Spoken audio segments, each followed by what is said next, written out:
Well, we're right outside the St. Louis Circuit Attorney's Office, who issued those charges against 39-year-old Joseph McDonald. But police say that those charges were issued at large because the suspect had already been released if those warrants were issued. Joseph McDonald could be seen in our exclusive Skyfox images.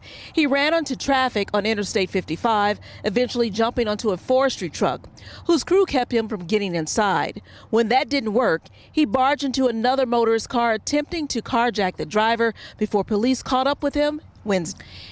It was the end to a long, high-speed chase that crossed into Illinois before he abandoned a stolen dump truck near Anheuser-Busch Brewery. You'd think he would be jailed on the charges of assault, resisting arrest, and tampering with a motor vehicle. He's not. McDonald got his mugshot taken, but he was released by authorities, and it's now a question of who let him go.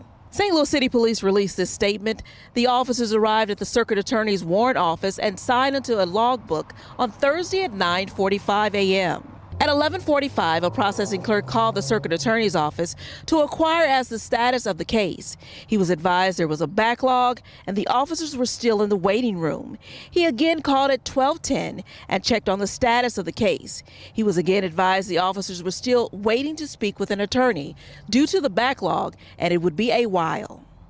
At 1 p.m., McDonald was released from the Justice Center due to a 24-hour violation and having heard no word from either the officer or the Circuit Attorney's office staff. A short time after, McDonald walked.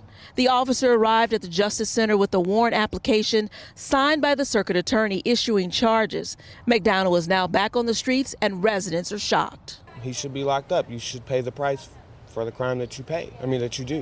We reached out to the St. Louis Circuit Attorney's Office for a statement, and the spokesperson Susan Ryan released a statement, and it reads in part, "The officer did not alert our staff that there was a time-sensitive matter that needed to be addressed immediately. It is unclear why the officer did not bring these charges to the Circuit Attorney's Office on Wednesday afternoon when they had the defendant in custody before the warrant office closes. Police could have requested that a prosecutor remain late on Wednesday." In downtown St. Louis, Kelly Hoskins, Fox 2 News.